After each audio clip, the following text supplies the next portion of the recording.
तुमचे बाळ आता 3 महिन्यांचे झाले आहे का? आणि तुम्हाला काही प्रश्न पडतो का, की माझ्या बाळाची वाढ योग्य आहे का? बाळाला काय खायला द्यावं? किती झोप आवश्यक आहे? आणि कोणत्या गोष्टीची विशेष काळजी घ्यायला हवी? नमस्कार मित्रांनो. याआधी आपण पाहिलं 0 ते जन्मल्यानंतर पहिल्या 3 बाळाची आपली काळजी कशी घ्यावी. तर आता आपण पाहणार आहोत 3 ते 6 महिने या वयोगटात बाळाचे काय काय डेव्हलपमेंट होतात आणि त्याची काळजी कशी घ्यावी. खूप पालक एक चूक करतात, इंटरनेटवर वेगवेगळी माहिती पाहून गोंधळून जातात. पण लक्षात ठेवा, 3 ते 6 महिने हा बाळाचा मेंदू आणि शरीराच्या विकासासाठी गोल्डन पिरियड आहे. या व्हिडिओमध्ये आपण जाणून घेणार आहोत बाळाचा विकास, आहार, लसीकरण आणि पालकांनी कशी काळजी घ्यावी. तर व्हिडिओ शेवटपर्यंत नक्की पहा. बाळाचा विकास 3 ते 6 महिन्यामध्ये बाळामध्ये अनेक सुंदर बदल दिसायला लागतात. बाळ हसायला लागतं, ओळखीच्या व्यक्तींना पाहून आनंद व्यक्त करतं आणि मान व्यवस्थित धरायला लागतं. उदाहरण द्यायचे झाले तर आधी बाळ फक्त झोपून राहायचे, पण आता तुम्ही खेळणं दाखवलं की त्याकडे लक्ष देऊन हात पुढे करतं. हे बाळाच्या ब्रेन डेव्हलपमेंटचे हे चिन्ह आहे.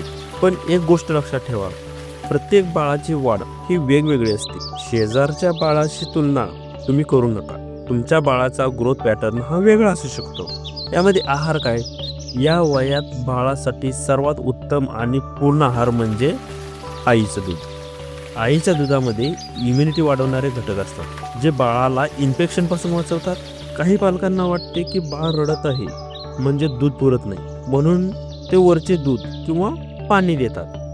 पर डॉक्टर काय सांगतात, 6 महिन्यापर्यंत फक्त आईचं दूध पुरेसं आहे. दर 2 ते 3 तासांनी फिडिंग हे करणं हे अत्यावश्यक आहे.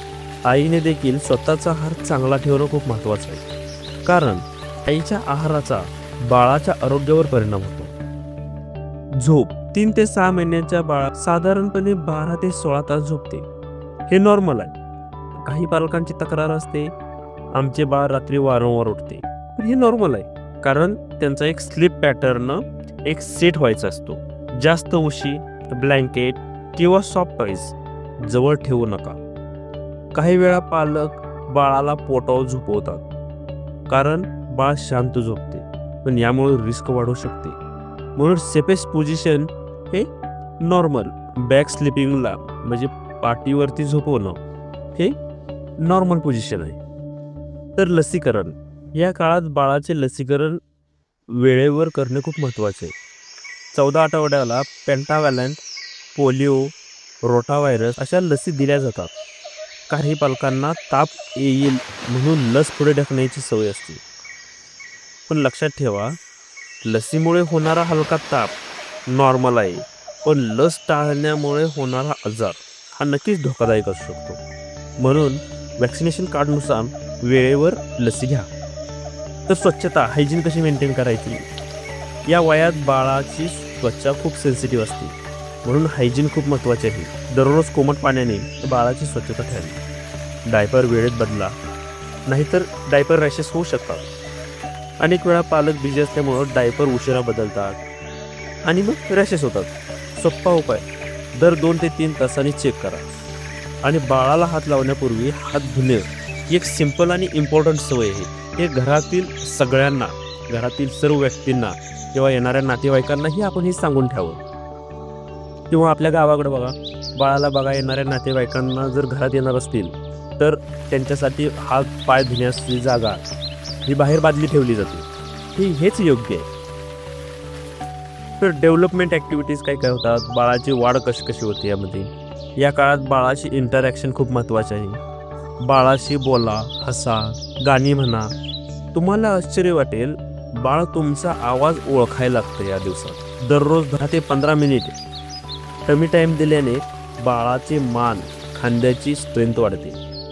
जे पालक बाळाशी बोलतात त्यांची मुलं लवकर रिस्पॉन्ड करायला लागतात. सिंपल गोष्ट, मोबाईल देण्यापेक्षा तुमचा वेळ द्या त्या बाळाला. डॉक्टरांना कधी दाखवावे? काही वॉर्निंग साईन्स दुर्लक्षित करू नका, जसे की बाळ दूध पित नसेल, त्याला अत्यंत ताप असेल, डोकं सतत गरम राहत असेल, बाळ खूप सुस्त असेल, किंवा बाळाचं वजन ते दिलेल्या ॲक्टिव्हिटीज किंवा दिलेल्या पॅरामीटरनुसार त्याचं बाळाचं वजन वाढत नसेल, तर अशा वेळेस लगेच डॉक्टरांचा सल्ला घ्यावा. तर काही पालक म्हणतात बघूया 2 दिवसाने ठीक होईल, 3 दिवसाने ठीक होईल, पण डिले केल्याने प्रॉब्लेम कमी होण्यापेक्षा हे वाढू शकतात. म्हणून डाऊट असेल तर लगेच कन्सल्ट करणे योग्य आहे. लक्षात ठेवा, 3 ते 6 महिने हा बाळाच्या आयुष्यातील खूप महत्त्वाचा टप्पा आहे. या काळात योग्य आहार, लसीकरण, स्वच्छता आणि प्रेम मिळाले तर बाळाची वाढ निरोगी होते. पालकांनी एक गोष्ट नेहमी लक्षात ठेवावी, बाळाला महाग खेळणी नको असतात. बाळाला हवा असतो हा तुमचा वेळ आणि प्रेम हवं असतं. पण पुढच्या व्हिडिओमध्ये आपण पाहणार आहोत 6 ते 9 महिन्यांच्या बाळाची संपूर्ण काळजी कशी घ्यावी. जर हा व्हिडिओ तुम्हाला नक्कीच उपयुक्त वाटला असेल, नक्की लाईक करा आणि नवीन पालकापर्यंत ह्याची शेअर करा. कारण बऱ्याचदा नवीन पालक यामध्ये घाबरतात. आणि अशाच विश्वासार्ह हेल्थ माहितीसाठी आरोग्य मित्र चॅनलला सबस्क्राईब करा. तोपर्यंत स्वतः सुरक्षित राहा आणि बाळाची काळजी घ्या. Stay healthy, stay aware. धन्यवाद.